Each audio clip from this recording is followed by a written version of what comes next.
Hello students, today in this lecture I will discuss with you the lens makers formula. Okay, तो lens makers formula convex lens का भी है, concave lens का भी है, दोनों का अप्रोच सेम है. मैं आपके साथ कॉन्वेक्स लेंस का लेंस मेकर्स फॉर्मूला डिस्कस करने वाला हूं. ओके, तो उसके लिए late us suppose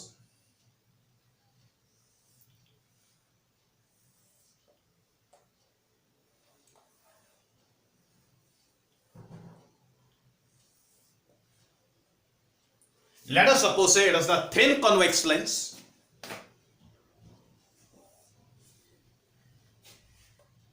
convex lens का ऑप्टिकल सेंटर C से मार्क किया है. ये स्ट्रेट लाइन प्रिंसिपल एक्सिस है. इसके ऊपर पॉइंट O हमने कंसीडर किया. ये जो पॉइंट O है ये रियल ऑब्जेक्ट है. तो पॉइंट O अगर रियल ऑब्जेक्ट है तो रियल ऑब्जेक्ट से हम लाइट रेज निकालेंगे. लाइट रेज हमने निकाली है OA एंड OP1. ठीक है, जो कॉन्वेक्स लेंस है, कॉन्वेक्स लेंस का हम नाम रख रहे हैं X P1 Y P2 X. X P1 Y ये फर्स्ट कॉन्वेक्स रिफ्लेक्टिंग सरफेस है लेंस का, और X P2 Y ये सेकेंड रिफ्लेक्टिंग सरफेस है ऑफ द कॉन्वेक्स लेंस. अब ध्यान से देखिए, प्रिंसिपल एक्सिस के ऊपर point O. Point O is the real object. Real object से लाइट रेज निकली है, से OP1 and OA, they are the incident light rays. Okay, अब इंसिडेंट लाइट रेज निकली है. अब ध्यान से देखिए, द लाइट रे OP1 it will pass undeviated. The light रे OP1 विल पास अनडेविएटेड, बिल्कुल सीधी जाएगी क्योंकि ऑप्टिकल सेंटर से पास हो रही है.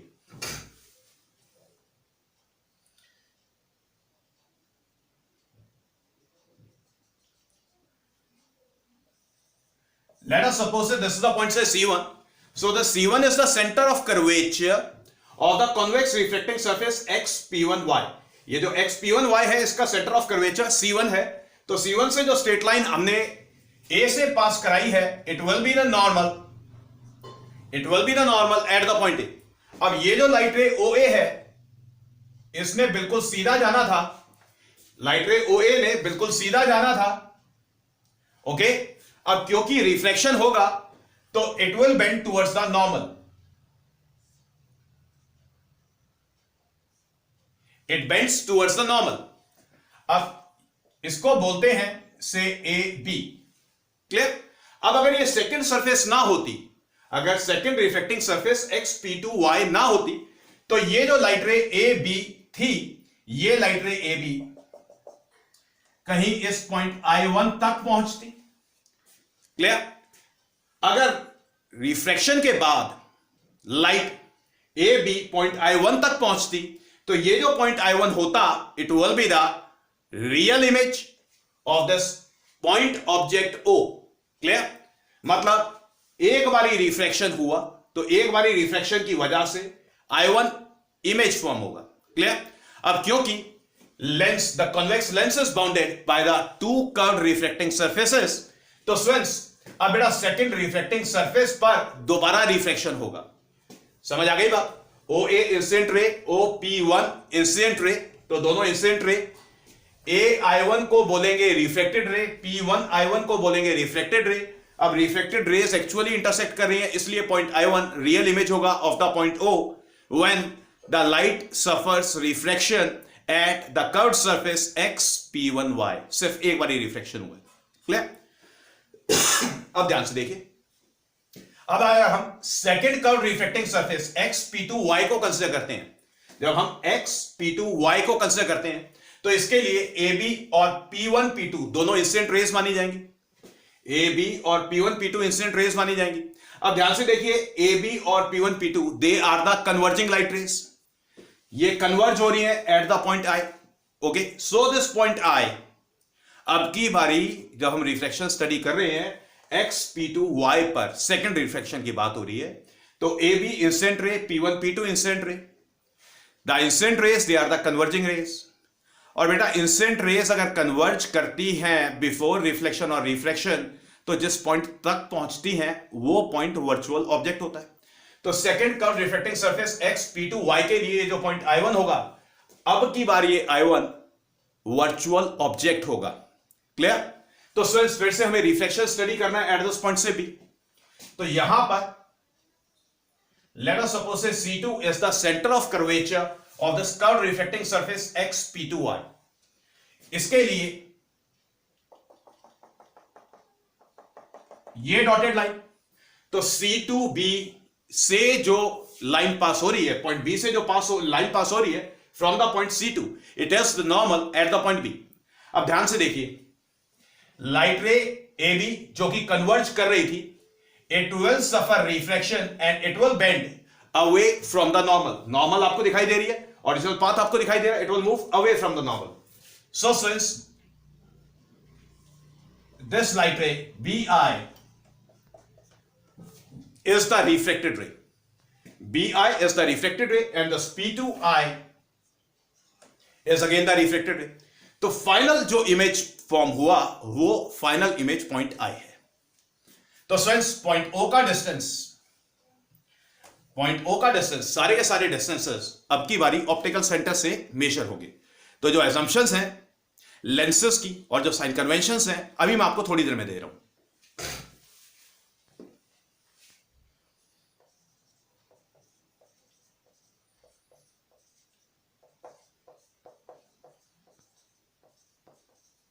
लेंस मेकर्स फॉर्मूला, ठीक है, पहले एजम्पशंस लिखेंगे, उसके बाद लेंस मेकर्स फॉर्मूला की कैलकुलेशन करेंगे। तो अभी मैंने सिर्फ रे डायग्राम आपको एक्सप्लेन करके दिया है, ठीक है। एक काम करें, आप पहले एजम्पशंस लिखें for the lenses. First assumption लिखें, the lenses are thin. Second लिखें, the object and the image are the points which lies on the principal axis.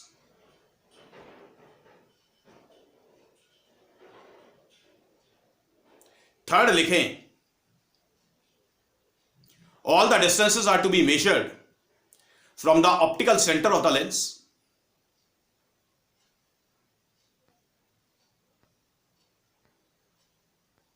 Fourth लिखें, all the angles involved are small. ठीक है, तो students सिर्फ ये 4 assumptions है। Sign conventions लिखें, sign convention for lenses first करके लिखें, the distances measured in the direction of light are taken positive and the distances measured in the direction opposite to light are taken negative. ठीक है students, तो ये assumptions हो गई और ये साइन कन्वेंशन। आप ऐसा करें, एक साइन कन्वेंशन और लिखें।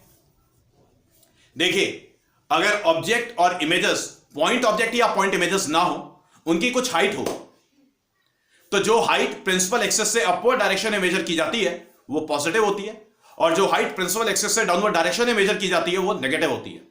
ठीक है, लिखिए आप इसको, the height measured upward from the principal axis is taken positive and the height measured downward from the principal axis is taken negative. Okay, तो अब आ जाए स्टूडेंट्स लेंस मेकर्स फॉर्मूला पे। तो लेंस मेकर्स फॉर्मूला का आप ये figure copy करें, पहले मैं डिस्टेंसेस मार्क कर लूं, उसके बाद कॉपी कर लेना।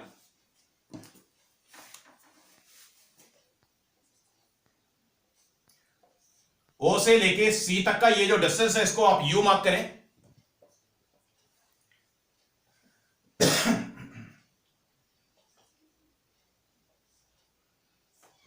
सी से आई का जो डिस्टेंस है, सी से आई का जो डिस्टेंस है उसको वी मार्क करें। सी से आई वन का जो डिस्टेंस है उसको आप V1 मार्क करें, और सी से C2 का जो डिस्टेंस है इसको आप R2 मार्क करें, और सी से C1 का जो डिस्टेंस है इसको आप 1 मार्क करें। क्लियर?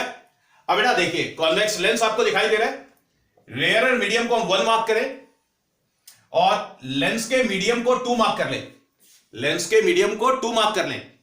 क्लियर? अब आप ऐसा करें, पहले ये वाला फिगर कॉपी कर लें।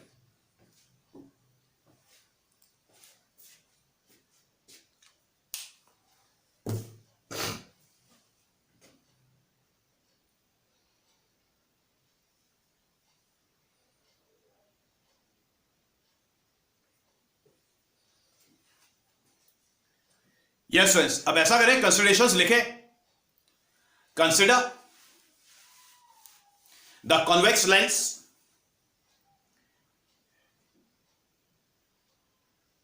Bounded by the two convex refracting surfaces xp1y and xp2y respectively.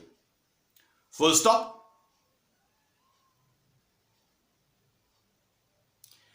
Let point O on the principal axis be the point object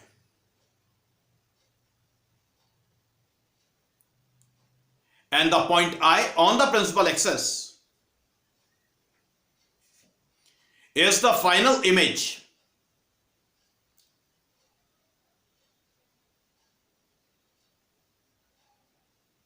formed on the principal axis. अब नेक्स्ट लाइन में लिखें, heading डालनी है। अब refraction parts में करेंगे, पहले refraction at the curve surface xp1y करेंगे, फिर उसके बाद refraction at curve surface xp2y करेंगे। तो आप लिखें रिफ्रैक्शन एट xp1y, अंडरलाइन कर लें, रिफ्रैक्शन एट xp1y लिख करके आप अंडरलाइन करें। अब ध्यान से देखें, xp1y नजर आपको आ रहा है, xp1y पर रिफ्रैक्शन स्टडी करना है। तो point O real object, point O से OP1 और OA ये इंसिडेंट लाइट रेस है।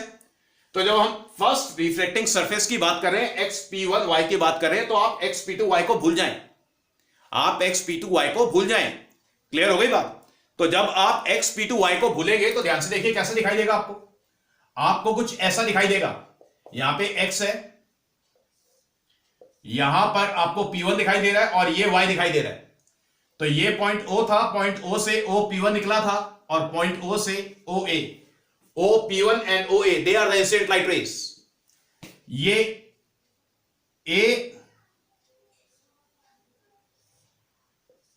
AI1 और P1I1 they are the reflected light rays. तो ये जो पॉइंट O है ये रियल ऑब्जेक्ट था और ये जो पॉइंट I1 है ये इंटरमीडिएट इमेज होगा, ठीक है। लेकिन जब पहली सरफेस के रिफ्लेक्शन की बात करें तो आप इसको इमेज बोलेंगे, so it is the real image. Clear? समझ आ गई बात? तो बेटा xp1y के रिफ्लेक्शन की जब बात कर रहे हैं तो मैं रे डायग्राम लिखवा रहा हूं आपको, आप लिखें OP1 and OA are the incident light rays which suffers reflection at xp1y, AI1 full stop डालने के बाद लिखें AI1 and P1I1 are the refracted light rays and the point I1 on the principal axis and the point I1 on the principal axis is the real image of the real object O।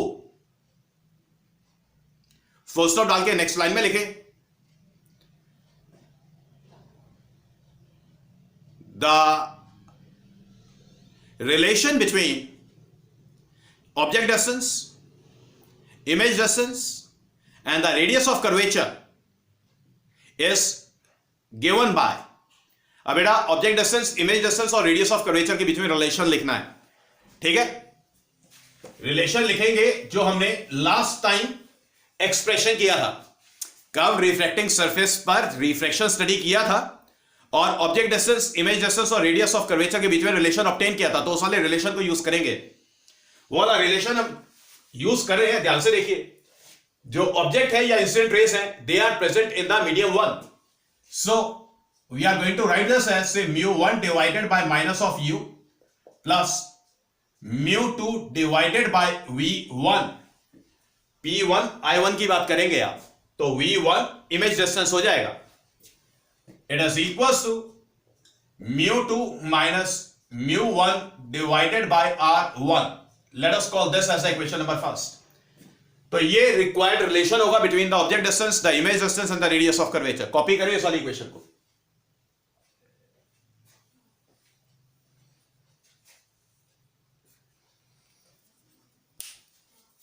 Next line में लिखें। अब reflection study करेंगे at the curve surface xp2y। Okay, तो लिखें reflection eight curve reflecting surface xp2y। Underline करें इसको। Okay, अब बेटा इस कर्व सरफेस के रे डायग्राम की बात करेंगे। अब ध्यान से देखिए, आप सिर्फ xp2y को देखिए, xp1y को भूल जाए। तो जब आप xp2y को देखेंगे, आपको xp2y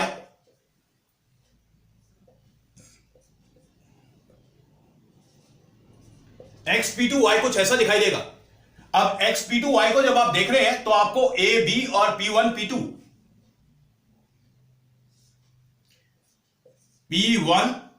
p2 और a b, यहां पर a ये b, क्लियर? ये आपको इंसिडेंट रेज नजर आ रही है। तो कर्व रिफ्लेक्टिंग सरफेस पर रिफ्लेक्शन होने से पहले दोनों लाइट रेज कहीं पॉइंट I1 पर कन्वर्ज होती, दोनों लाइट रेज कहीं पॉइंट I1 पर कन्वर्ज होती। तो ये जो पॉइंट I1 है, अब ये वर्चुअल ऑब्जेक्ट हो जाएगा, ये वर्चुअल ऑब्जेक्ट हो जाएगा, ये वर्चुअल ऑब्जेक्ट हो जाएगा for the curve reflecting surface xp2y। समझ आ गई बात? अब लाइट रे AB का जब रिफ्लेक्शन स्टडी किया, लाइट रे AB का जब रिफ्लेक्शन स्टडी किया, तो लाइट रे it moves away from the normal. जो नॉर्मल था, ये डॉटेड लाइन, ये नॉर्मल हुआ करता था, तो लाइट रे will move away from the normal. तो ये जो पॉइंट I प्रिंसिपल एक्सिस पर ऑब्टेन हुआ, it is the real image, it is the real image. Clear? समझ आ गई बात? देख लें आप फिगर को, कुछ ऐसा आपको दिखाई देगा। नेक्स्ट लाइन में लिखें, पहले रे डायग्राम की बात कर रहे हैं। A, B and P1, P2 are the incident light rays which are converging at the point I1 on the principal axis before suffering refraction. So this point I1 on the principal axis is the virtual object for the curved reflecting surface xp2y. Full stop. After refraction, bi and p2i, bi and p2i are the reflected light rays. bi and p2i are the reflected light rays. So the point I on the principal axis, so the point I on the principal axis is the real image, is the real image. Full stop. Next line में लिखें, the relation between the object distance, the image distance and the radius of curvature is given by, अब object distance, image distance और radius of curvature के बीच में relation लिखना है। अब ध्यान से देखिए, पेरेंट फिगर को देखिए,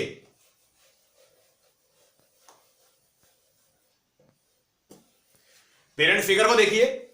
पॉइंट I1 वर्चुअल ऑब्जेक्ट हो गया, मतलब ऑब्जेक्ट हो गया, और I फाइनल इमेज हो गया, ठीक है। अब जो इंसिडेंट रेस हैं ए बी और P1 P2 दोनों मीडियम सेकंड के अंदर है। तो we can say that the relation between the object distance and the image distance is written as μ2 divided by minus of object distance का distance लेना है। ऑब्जेक्ट डिस्टेंस कितना था? V1, so minus of V1 plus μ1 divided by image distance, final image जो form हुई है at the point I, उसका distance from the optical centre, that is V, and it is equals to μ1 minus μ2 divided by R2. We are going to call this as the equation number 2. Okay, copy करें।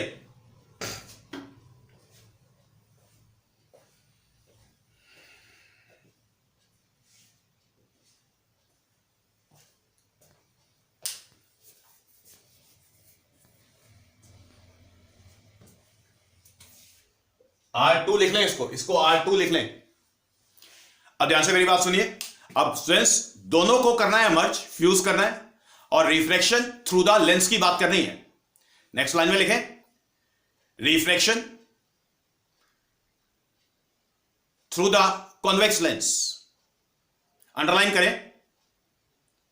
इसके against लिखें, जब students हम convex lens के refraction की बात करेंगे तो ये जो इंटरमीडिएट इमेज का फॉर्मेशन I1 हुआ था इसकी बात नहीं करेंगे, सिर्फ बोलेंगे कि point O on the principal axis is the real object, और इस रियल ऑब्जेक्ट का जो final image point I principal axis पर ऑब्टेन हुआ है that will be the real image. Clear? लिखें आप OA and OP1 are the incident rays from the real object the point O on the principal axis.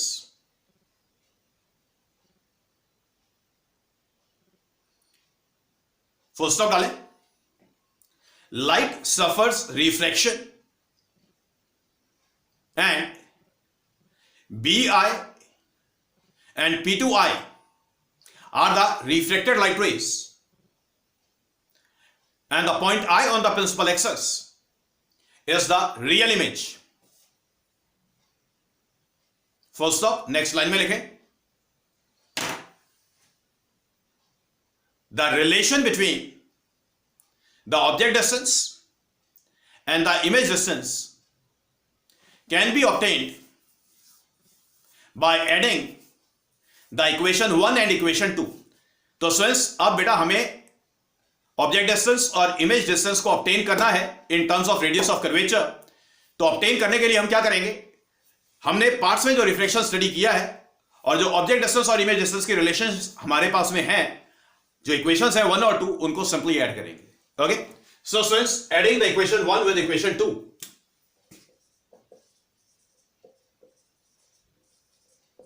Adding equation 1 and equation 2, left hand side को पहले add करते हैं।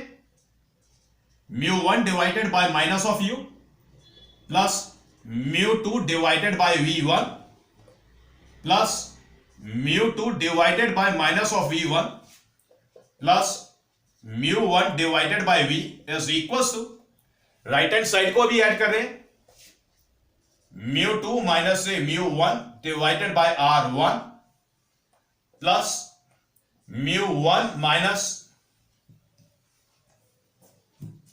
μ2 divided by R2।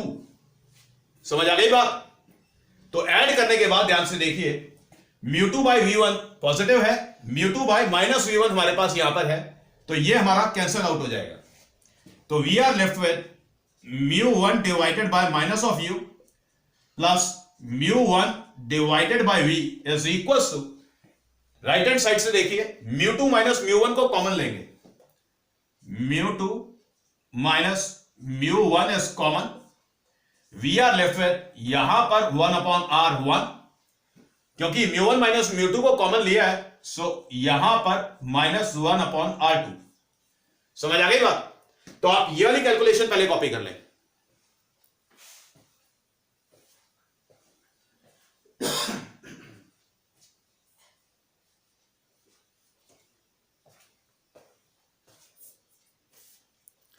Yes yes, यहां तक आपकी calculation copy हो गई है।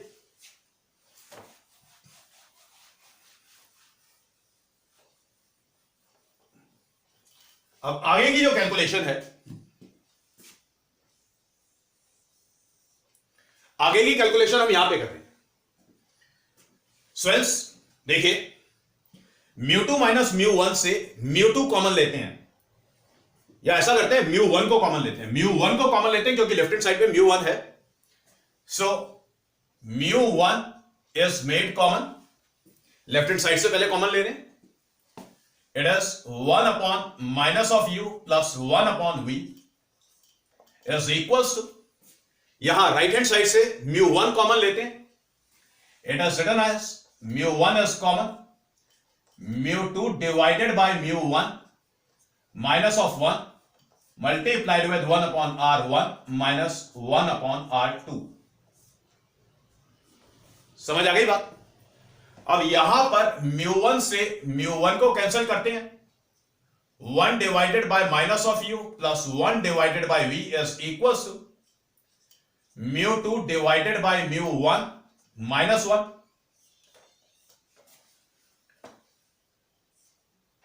Upon r1 minus 1 upon r2। Got it students? समझ आ गई बात? ऐसा करें कि इस इक्वेशन को बोले इक्वेशन नंबर 3। तो इस इक्वेशन को बोलते हैं इक्वेशन नंबर 3। अब ध्यान से देखिए, लेंस मेकर्स फॉर्मूला में हमें लेंस का फोकल लेंथ डिफाइन करना है in terms of the radius of curvatures of the curve reflecting surfaces. तो सबसे पहले यार ये फोकस क्या होता है, फोकस लेंथ, ये फोकल लेंथ क्या होती है? देखिए, let us suppose it is the convex lens and it is the principal axis. Got it? अब कॉन्वेक्स लेंस पर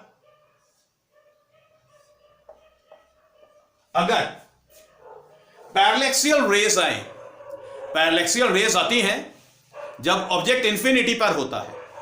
तो ऑब्जेक्ट अगर इंफिनिटी पर है तो पैरेलैक्सियल रेज लेंस पर पैरेलल लाइट रेज इंसिडेंट होंगी, इनको बोलते हैं पैरेलैक्सियल रेज।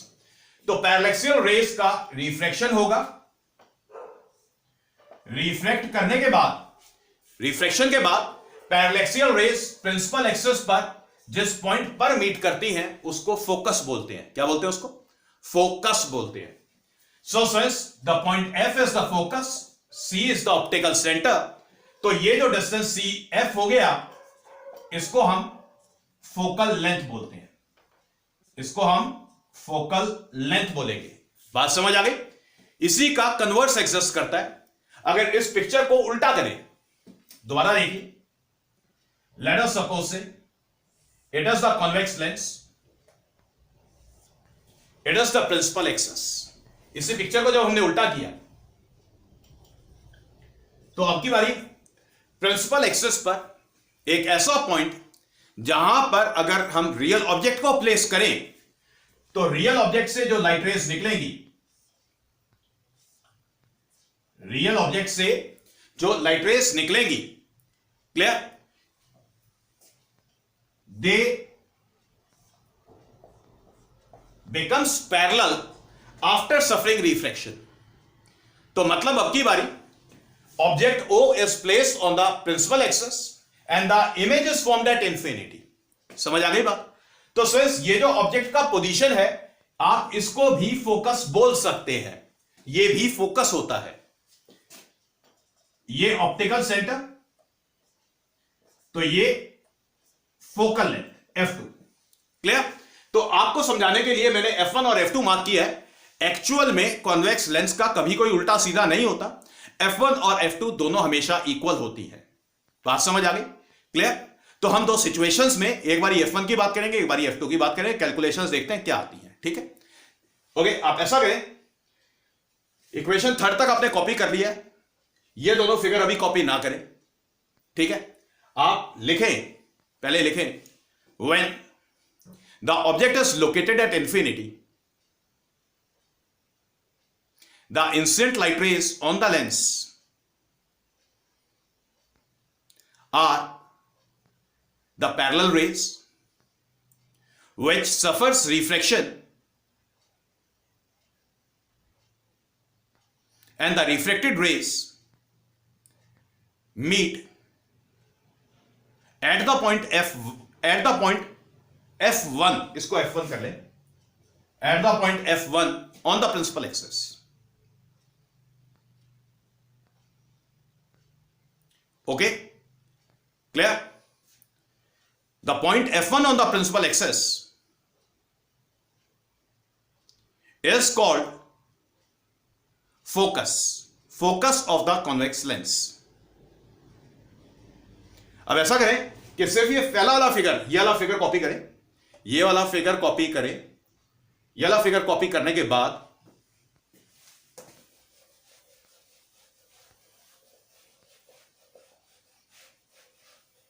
ये वाला फिगर कॉपी करने के बाद कैलकुलेशन लिखे। देखिए ऑब्जेक्ट इंफिनिटी पर है, ऑब्जेक्ट इंफिनिटी पर है, तो u का value minus infinity sign convention के साथ डालना है। Image distance v, image form हुआ at the point f1, optical centre से डिस्टेंस मेजर करने को बोला था, तो c से आप f1 जा रहे हैं, c से आप f1 की बात कर रहे हैं, तो आप लाइट के साथ जा रहे हैं, इसलिए distance positive. So it is CF1 which is equals to plus F1. Clear? अब ये दोनों वैल्यूज इक्वेशन नंबर 3 में डालें। Okay, the equation 3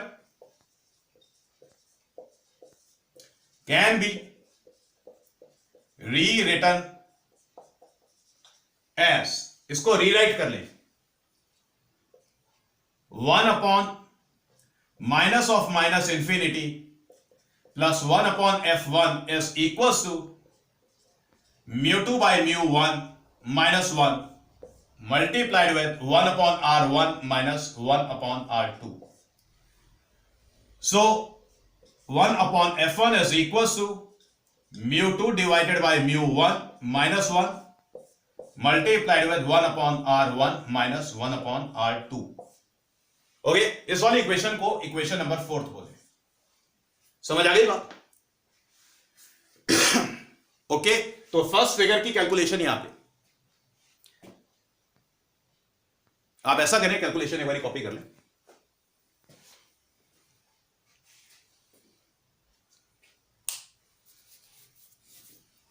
अब स्टूडेंट्स बात करते हैं second figure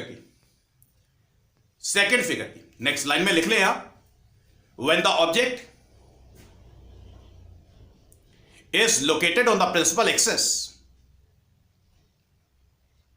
such that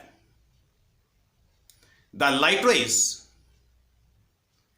after suffering refraction becomes parallel to each other, that is, the image is formed at infinity. Such position of the object on the principal axis is also called focus. अब ये second figure copy करें, second figure की calculation देखिए, second figure copy करिए, second figure की calculations देखिए। तो अब ध्यान से देखिए, ऑप्टिकल सेंटर से डिस्टेंस मेजर करना है, तो C से O का डिस्टेंस मेजर करना है, तो ये आपका object O, point O object है, तो ऑब्जेक्ट डिस्टेंस आपका F2 है। साइन कन्वेंशन यूज करेंगे, सो U इज इक्वल्स टू, आप लाइट के ऑपोजिट मूव कर रहे हैं, तो इसलिए माइनस ऑफ F2। बात समझ आ गई? जो इमेज फॉर्म हो रही है वो इंफिनिटी पर फॉर्म हो रही है, तो इसलिए जो इमेज डिस्टेंस है वो इंफिनिटी। फिर से दोनों कंडीशंस यहां पर इक्वेशन नंबर 3 में डालते हैं और इक्वेशन 3 को रीराइट करते हैं। The equation 3 can be rewritten as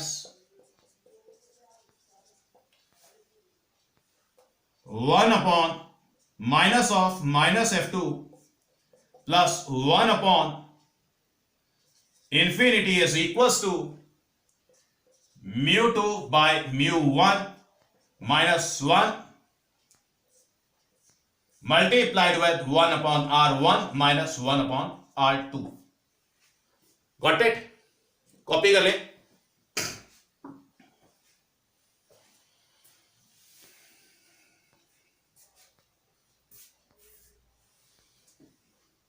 yes friends, done. अब ध्यान से देखिए,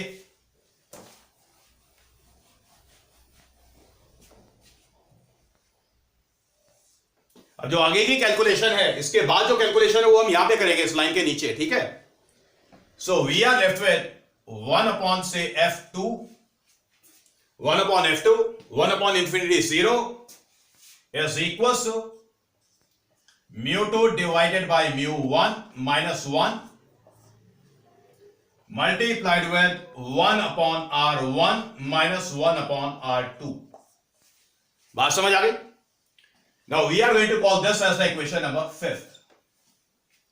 तो स्टूडेंट्स, इक्वेशन नंबर 4th और इक्वेशन नंबर 5th को जब हम कंपेयर करते हैं, देखिए इक्वेशन नंबर 4th दिखाई दे रही है, इक्वेशन नंबर 5th दिखाई दे रही है, दोनों राइट हैंड साइड आपको सेम दिखाई दे रहा है। तो दोनों इक्वेशंस को जब हम कंपेयर करते हैं तो यहां से पता लगता है कि 1 upon F1 is equals to 1 upon F2। Okay, now from equation 4th and equation 5th we get 1 upon F1 is equals to 1 upon F2। okay, that is 1 upon F1 equals to 1 upon F2। next line में लिखें, that is, this implies that F1 is equals to F2। F1 is equals to F2। Clear? Okay. And let us suppose say this F1 is equals to F2. Let us suppose it is equals to F। तो बेटा F1 की बात करो या F2 की बात करो, same होता है। F1 को भी फोकल लेंथ बोलते हैं, F2 को भी फोकल लेंथ बोलते हैं। अब आप जनरल बात करें और हम बोलेंगे कॉन्वेक्स लेंस का फोकल लेंथ F है, तो we can say that F1 equals to F2 is equals to F। okay, where this statement लिखें, where this F is the focal length of the convex lens, where this F is the focal length of the convex lens। so since we can say that this 1 upon F is written as mu2 divided by mu1 minus 1 multiplied with 1 upon R1 minus 1 upon R2। Okay, और ऐसा करें कि इस वाली equation को equation number 6 बोले, इस वाली इक्वेशन को इक्वेशन नंबर 6 बोले।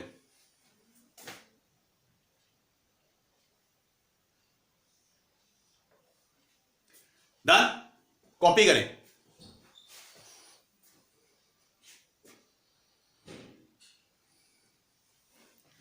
नेक्स्ट लाइन में लिखें, the equation number 6 is the expression of focal length of the convex lens in terms of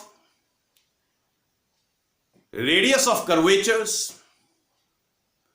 R1 and R2 of the convex refracting surfaces। mu2 is the refractive index, mu2 is the refractive index of the material of the convex lens with respect to air, and mu1 is the refractive index of the rarer medium with respect to air। okay, so since this finishes up the lens maker's formula or lens formula and the combination of lenses, ये हम next lecture में आपके साथ discuss करेंगे, ठीक है। तो prepare कर लें, बस ध्यान से देख लें कि mu2 is the refractive index of the material of the convex lens with respect to air, and mu1 is the refractive index of the rarer medium in which the lens is placed। याद रखें, इसके ऊपर important reasoning questions access करते हैं, ठीक है, और दूसरे नंबर पे न्यूमेरिकल्स एक्सेस करते हैं। तो न्यूमेरिकल्स की प्रैक्टिस करें, ठीक है। कोई डाउट्स हैं फोटो खींच के मुझे व्हाट्सएप करें, मैं हेल्प कर दूंगा आपकी, ठीक है। नेक्स्ट क्लास के अंदर लेंस मेकर्स फॉर्मूला और कॉम्बिनेशन ऑफ लेंस, याद रखिए ये जो लेंसेस का कॉन्सेप्ट है आज वाली क्लास और आने वाली नेक्स्ट क्लास, ये दोनों न्यूमेरिकली इंपॉर्टेंट है, न्यूमेरिकल के चांसेस बहुत ज्यादा हैं और रीजनिंग भी इसी में से आएगी। ठीक है, सो बी प्रिपेयर्ड।